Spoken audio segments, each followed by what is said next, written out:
कि हिंदुस्तान में एक लड़की जो अपनी सहेलियों के साथ तालीम हासिल करती है दुनियावी, और दुनियावी तालीम हासिल करते करते उसकी सहेलियों में कुछ जो है वो कुरान पाक की तालीमात रखने वाली लड़कियाँ थी, मुसलमान थी, ईमान वालियाँ थी। तो वो लड़की ईसाइयों के घर में पली बड़ी ईसाई थी, उसके वालिदैन बहन भाई वो खुद ईसाई थी, क्रिश्चियन थी। अब ये तालीम हासिल करने के लिए जाती है, बैठती है, उठती है, गपशप होती है, दीन की बातें होती हैं, उनसे कुरान सुनती है। अल्लाह रब्बुल इज़्ज़त की तरफ से इस लड़की का दिल रोशन हो जाता है, दिल मुनव्वर हो जाता है, दिल कुरान की तरफ माइल होना शुरू हो जाता है। गोया कि अल्लाह रब्बुल इज़्ज़त उस लड़की को अपने मकबूल बंदियों में शामिल फरमाना चाहता है। वालिदैन काफिर हैं, बहन भाई काफिर हैं, खुद अभी काफरा है, अभी सोबत मुसलमानों की इख्तियार हुई है, अभी ईमान वालियों के साथ बैठती रही है, उठती रही है, उनके साथ रही है।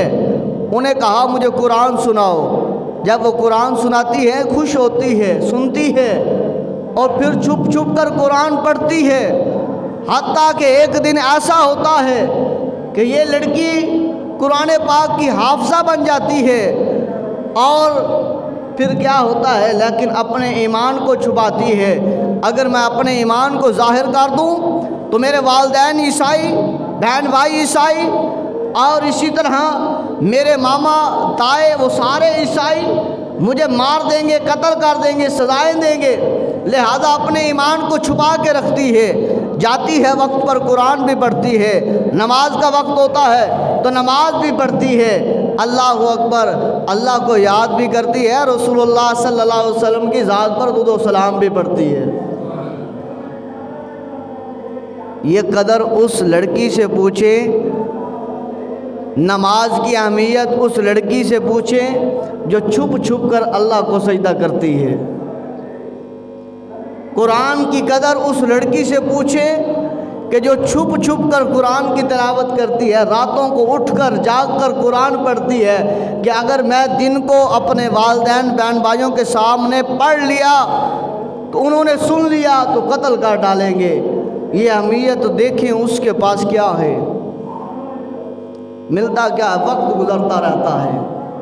अभी उसने अपना ईमान अपने वालिदैन के सामने ज़ाहिर नहीं किया, रिश्तेदारों के सामने ज़ाहिर नहीं किया।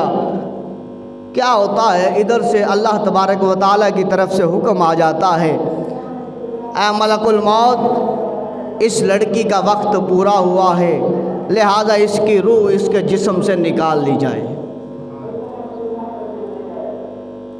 पता नहीं है ना मौत का किसी को, बस मलकुल मौत आते हैं, जिस्म से रूह परवाज़ होती है, उनके घर में सफ़े मातम बिछ जाता है कि हमारी जवान बच्ची अभी ना शादी हुई ना मामलात हुए, मर गई। इधर से उसकी सहेलियों के दिल तड़प उठते हैं, जिससे कुरान पाक पढ़ी है उसका दिल तड़प उठता है कि हाय अब इसका क्या होगा। इसने कलमा भी पढ़ा, कुरान भी हिफ़्ज़ किया, नमाजें भी पढ़ती रही है, लेकिन अपने ईमान को ज़ाहिर नहीं किया। अब मर गई है उनके घर में, ईसाइयों के घर में, अपने वालिदैन के घर में, अब क्या किया जाएगा।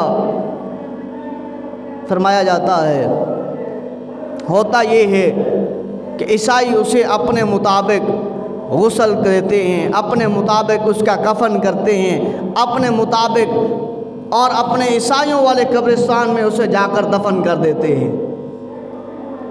इधर से जिन्होंने उसे कुरान पढ़ाया था, जिनके सामने वो कलमा पढ़ी थी, जिन्होंने उसे तालीमात रसूलुल्लाह सल्लल्लाहु अलैहि वसल्लम दी थी, जो जानती थी लड़कियाँ भी और जो जानते थे मर्द भी कि ये लड़की अल्लाह रसूल की वो पाकीज़ा मुबर्रा बंदी है कि जिसने कुरान को और नबी के फरमान को सीने से लगाया हुआ है।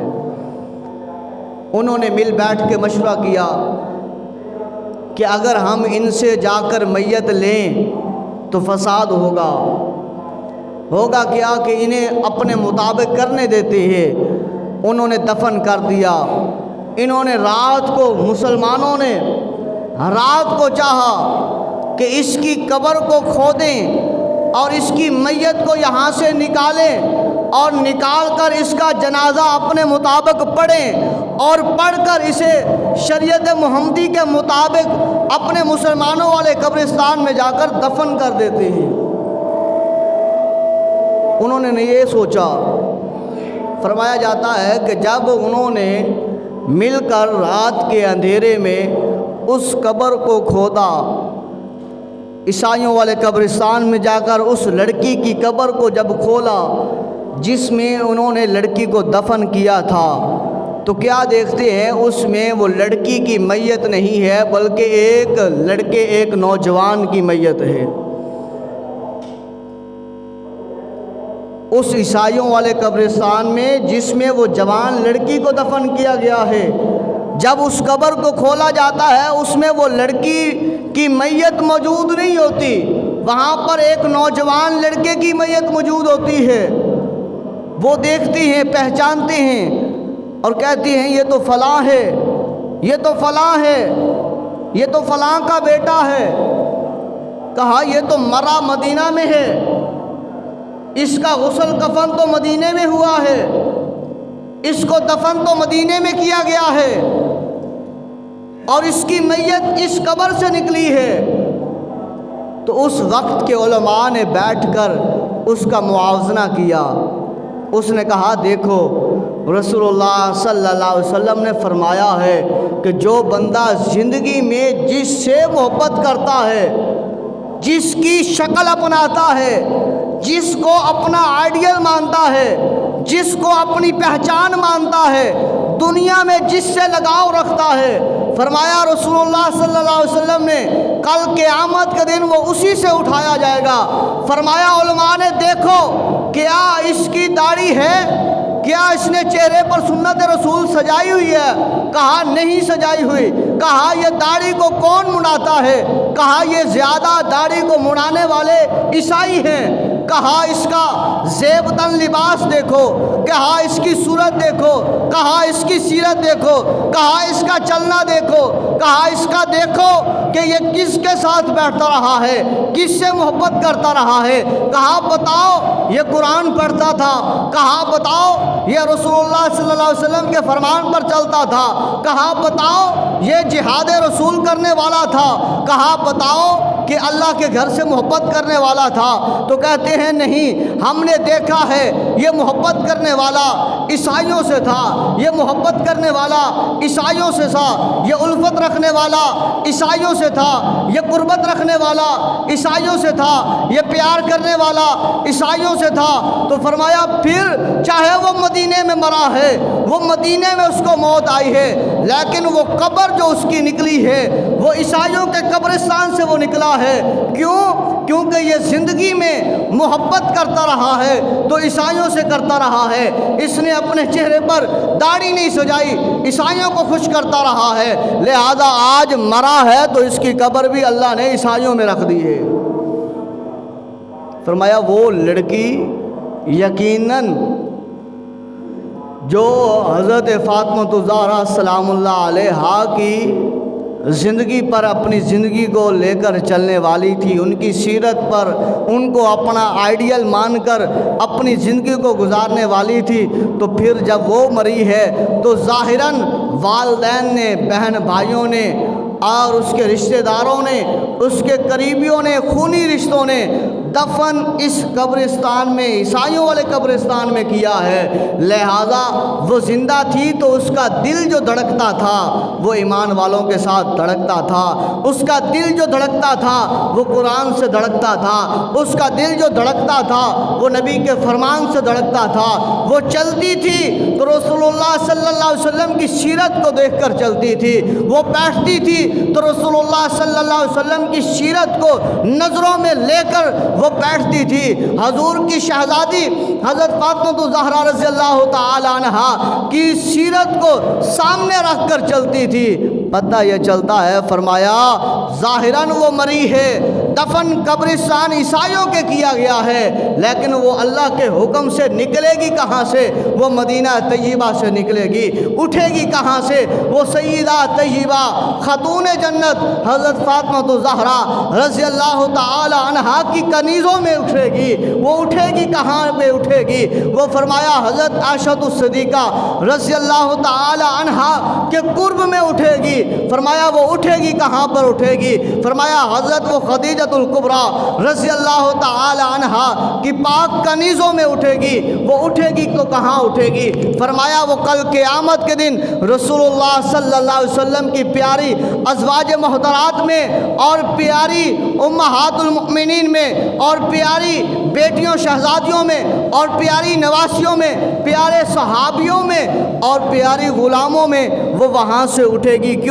कि उसका धड़कना, उसका बैठना, उसका बोलना, उसका चलना, उसके ये सारे के सारे तौर तरीके इस्लाम वाले थे, नबी के फरमान वाले थे। इस हक़ायक़ से पता ये चलता है कि जो बंदा मुशाहबत इख्तियार करता है काफ़रों की, जो बंदा मोहब्बत करता है काफ़रों से, जो बंदा दुनिया में मरगूब होता है काफ़रों से कि उनके पास इतना माल है, इतनी दौलत है, इतनी इज़्ज़त है, इतना फ़लाँ है और उनके मुताबिक, उनके हीरों के मुताबिक अपनी जो है वो दाढ़ी को शेप देता है, अपने बालों को कटिंग देता है, अपने कपड़ों को उनके मुताबिक जो है वो सिलाई करवाता है, उन डिज़ाइनों के मुताबिक वो बंदा अपने जो है वो जिस्म पर अपना जो है वो लिबास पहनता है, उनके मुताबिक अपनी जो है वो दाढ़ी को कटवाता है, डिज़ाइन बनवाता है, तो उस वक्त उसे ये याद नहीं रहता कि मैं तो इनका ग़ुलाम नहीं हूँ, मैं तो मोहम्मद अरबी के ग़ुलाम हूँ। तो जो फिर ऐसा करेगा फिर उठाया भी वैसा ही जाएगा। तो रसूलुल्लाह सल्लल्लाहु अलैहि वसल्लम से मोहब्बत कीजिए, रसूलुल्लाह सल्लल्लाहु अलैहि वसल्लम की हर सुन्नत को अपनाने की कोशिश कीजिए।